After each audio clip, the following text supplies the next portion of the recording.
अरे शामू भाई, आज तो मौसम बड़ा सुहाना है। इस बार फसल अच्छी होगी। हाँ काका, ऊपर वाले की कृपा और हम सब की मेहनत रही तो इस बार मजे ही मजे हैं। ये कहानी है आनंद गांव की। एक ऐसा गांव जो अपने नाम की तरह ही खुशियों से भरा रहता था।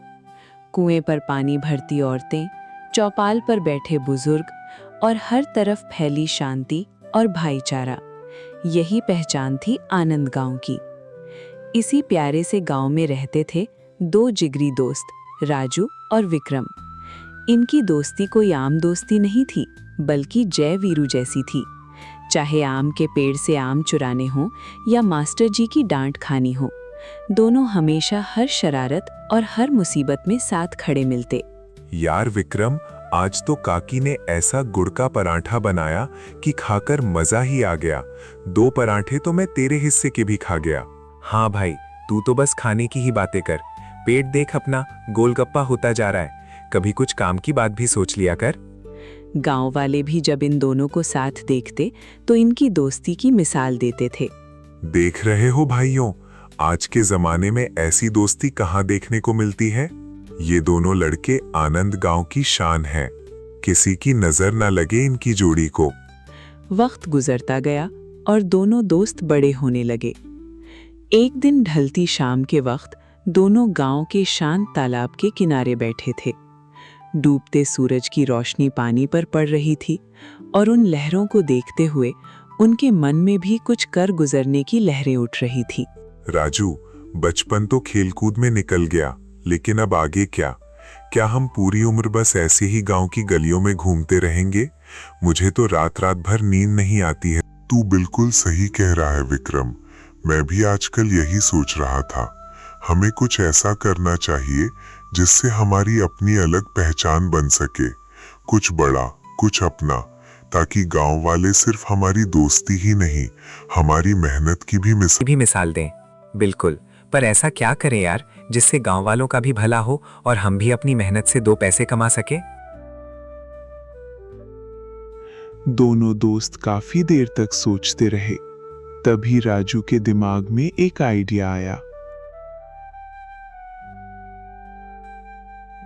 अरे विक्रम, बता, गांव में मेला या त्योहार हो तो सबसे ज्यादा भीड़ कहाँ लगती है? कहाँ? हलवाई की दुकान पर, जलेबी और समोसे के लिए। बस यही है हमारा आइडिया। क्यों ना हम गांव में ही समोसे की दुकान खोलें? तू मेरे मसालों का स्वाद तो जानता ही है। अरे वाह राजू, क्या आइडिया है। गर्मा गर्म समोसे और तीखी हरी चटनी, सोचकर ही मुंह में पानी आ गया। बातों ही बातों में एक बड़ा फैसला हो गया। दोनों दोस्तों ने पूरे जोश के साथ अपने नए सफर की शुरुआत करने की ठान ली। अगले ही दिन से दोनों अपने अपने काम में जुट गए। भैया, बढ़िया वाले पहाड़ी आलू देना जो उबलने के बाद मुलायम हो जाएं। और हाँ, मसाले भी ताजे और खुशबूदार होने चाहिए। मेरे समोसे खाने वाले उंगलियां चाटते रह जाएं। ले जा राजू भाई, तू भी क्या याद रखेगा। अब तो हम सबको तेरे समोसों का इंतजार है। राजू जहां आलू, मैदा और मसालों का इंतजाम कर रहा था, वहीं विक्रम भी दुकान की तैयारी में पूरे मन से लगा था। काका, दुकान का सारा सामान मजबूत और बढ़िया होना चाहिए। साफ सफाई में कोई कमी नहीं होनी चाहिए। दोनों ने दिन रात एक कर दिया।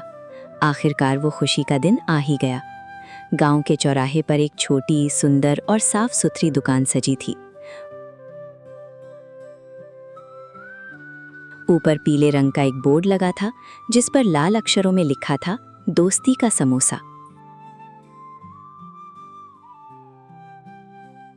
देख राजू, अपनी दुकान कितनी सुंदर लग रही है ना। आज सच में सपना पूरा होता दिख रहा। हाँ भाई, आज दिल को अलग ही खुशी हो रही है। अब बस मेहनत रंग लाए। दुकान का पहला दिन शुरू हुआ। सब कुछ तैयार था, बस पहले ग्राहक का इंतजार था। तभी स्कूल से लौटते हुए मास्टर जी वहां आ पहुंचे। अरे राजू, विक्रम, तुम दोनों ने नई दुकान खोली है क्या?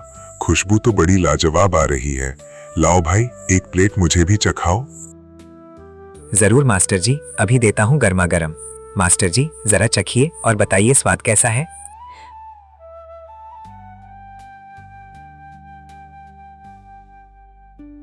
मास्टर जी ने पहला टुकड़ा तोड़ा, उसे चटनी में डुबोया और मुंह में रखा। वाह, अद्भुत! ऐसा करारा और स्वादिष्ट समोसा तो मैंने शहर में भी नहीं खाया। मसाले एकदम बढ़िया हैं। तुम दोनों के हाथों में जादू है। बहुत बहुत धन्यवाद मास्टर जी, ये सब आपकी दुआओं और आशीर्वाद का असर है। धीरे धीरे पूरे गांव में दोस्ती का समोसा मशहूर हो गया। दुकान पर कतारें लगने लगी। लेकिन गांव के कुछ ईर्ष्यालु लोगों को उनकी तरक्की रास नहीं आई।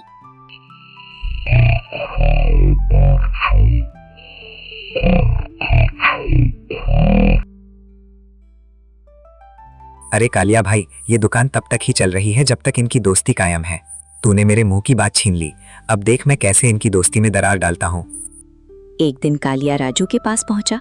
अरे राजू भाई, सच कहूँ तो इस दुकान की असली जान तो तुम्हारे हाथों का जादू है। अरे नहीं कालिया काका, विक्रम भी तो पूरा दिन ग्राहकों को संभालता है। अरे खाक संभालता है। असली मेहनत तो तेरी है, आग के सामने तपना, समोसे तलना और नाम दोनों का। उधर बिरजू विक्रम के पास पहुंचा। विक्रम बेटा, दुकान तेरे ही दम पर चल रही है। अरे स्वाद तो कोई भी बना लेगा, असली हुनर तो तेरा है। धीरे धीरे दोनों दोस्तों के मन में शक पैदा होने लगा। कुछ दिनों बाद अरे राजू, कितनी देर लगाएगा? ग्राहक बाहर इंतजार कर रहे हैं। यहाँ मैं कोई मशीन हूँ क्या? सुबह से कढ़ाई के सामने खड़ा हूँ, तुझे क्या है?